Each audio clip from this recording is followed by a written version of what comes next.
Hello, welcome back to our channel. आप देख रहे हैं बोर्ड टॉपर क्लासेस। तो चलिए इस वीडियो के द्वारा हम लोग घन और घनाभ के पृष्ठीय क्षेत्रफल से संबंधित प्रश्न हल कर रहे हैं। ये एक्सरसाइज 13.1 का है। ये एक्सरसाइज 13.1 का क्वेश्चन है। क्वेश्चन नंबर 1 है। क्वेश्चन नंबर 1 दिया हुआ है, दो घनों जिनमें से प्रत्येक का आयतन 64 सेंटीमीटर क्यूब है के संलग्न फलकों को मिलाकर एक ठोस बनाया जाता है। इससे प्राप्त घनाभ का पृष्ठीय क्षेत्रफल ज्ञात कीजिए। तो चलिए इसका सॉल्यूशन देख लेते हैं, सॉल्यूशन कर लेते हैं। ये दो घनाभ है, दो घनों जिनमें से प्रत्येक का आयतन 64 सेंटीमीटर स्क्वायर है। मान लेते हैं एक घन है, एक घन इस प्रकार से है। ये घन जिसका लंबाई चौड़ाई ऊंचाई बराबर हो उसको घन बोला जाता है। एक घन इस प्रकार से है, इस प्रकार से है घन। ये यहाँ पे इस तरह का घन है। तो इसका पहले भुजा निकाल लेते हैं, इसका पहले भुजा निकाल लेते हैं। घन का लंबाई चौड़ाई ऊंचाई बराबर होता है। तो यहाँ पे देख लेते हैं, माना कि प्रत्येक घन की भुजा, माना कि प्रत्येक घन का भुजा जो है x सेंटीमीटर है। प्रत्येक घन की भुजा बराबर x सेंटीमीटर है, x सेंटीमीटर है। और यहाँ पे बोल रहा है तो घन का आयतन दिया हुआ है, प्रश्न में दिया हुआ घन का आयतन 64 सेंटीमीटर के क्यूब है। प्रश्न में दिया है, या प्रश्न अनुसार भी लिख सकते हैं। प्रश्न में दिया हुआ है, प्रश्न में दिया है प्रत्येक घन का आयतन जो है 64 सेंटीमीटर क्यूब है। प्रत्येक घन का आयतन 64 सेंटीमीटर क्यूब है, 64 सेंटीमीटर क्यूब है। तो इसको हम लोग भुजा निकाल लेंगे।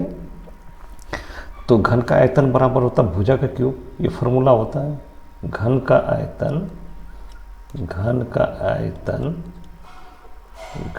आयतन बराबर होता है भुजा का क्यूब। घन का आयतन बराबर होता है भुजा का क्यूब। लंबाई चौड़ाई ऊंचाई तो बराबर ही होगा, लंबाई गुना चौड़ाई गुना ऊंचाई। तो अगर लंबाई जो भी है वही चौड़ाई होगा, वही ऊंचाई होगा।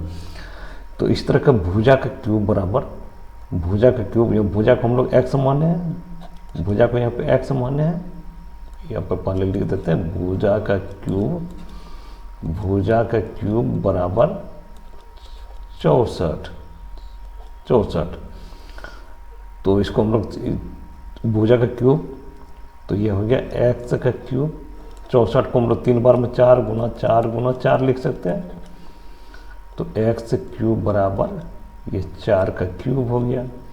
ये क्यूब कट गया तो x बराबर 4 हो गया। इस प्रकार प्रत्येक घन की भुजा, इस प्रकार प्रत्येक घन की भुजा बराबर 4 सेंटीमीटर। प्रत्येक घन की भुजा बराबर 4 सेंटीमीटर।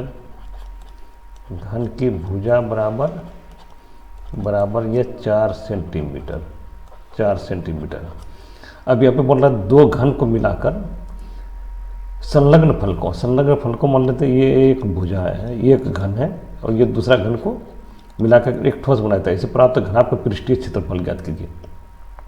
तो चलिए अगले पेज में इसको बना लेते हैं।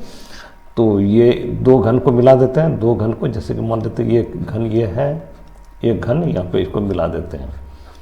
तो इस प्रकार से ये घनाभ बन गया। तो दो घनों को जोड़ने पर जो घनाभ बना, तो घनाभ का लंबाई बराबर, दो घनों का लंबाई बराबर या घनाभ की लंबाई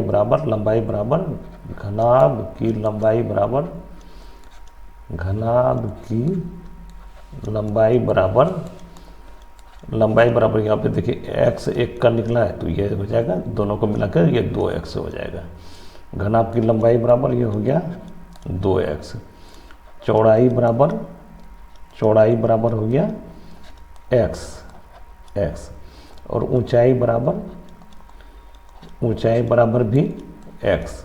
ऊंचाई में तो कोई अंतर नहीं है, चौड़ाई में भी कोई अंतर नहीं है, सिर्फ लंबाई में 2 को जोड़ दिए, परस्पर जोड़ दिए, संलग्न फलकों को जोड़ दिए, तो लंबाई बराबर 2x हो गया। तो इसका घनाभ का पृष्ठीय क्षेत्रफल निकाल देते हैं। घनाभ का पृष्ठीय क्षेत्रफल होता है फॉर्मूला, घनाभ का पृष्ठीय क्षेत्रफल बराबर हो जाता है 2 गुना लंबाई गुना चौड़ाई, L इंटू बी और B इंटू एच और H into L.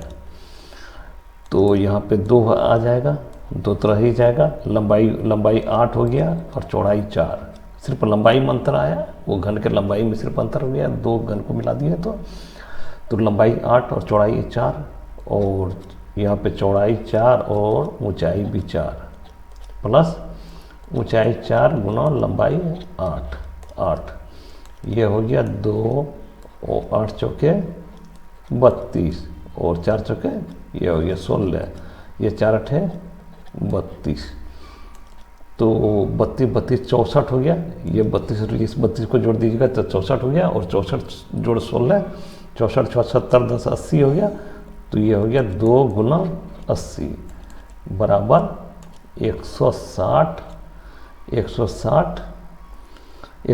Centimetre square. क्षेत्रफल निकल रहा है इसलिए सेंटीमीटर स्क्वायर हो गए। अतः इस प्रकार घनाभ का पृष्ठीय क्षेत्रफल बराबर, अतः घनाभ का पृष्ठीय क्षेत्रफल बराबर घनाभ का पृष्ठीय क्षेत्रफल 160 सेंटीमीटर स्क्वायर। ये इस प्रश्न का हल हो गया।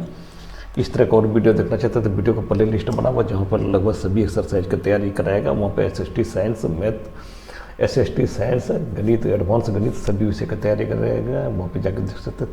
Thanks for watching, thank you.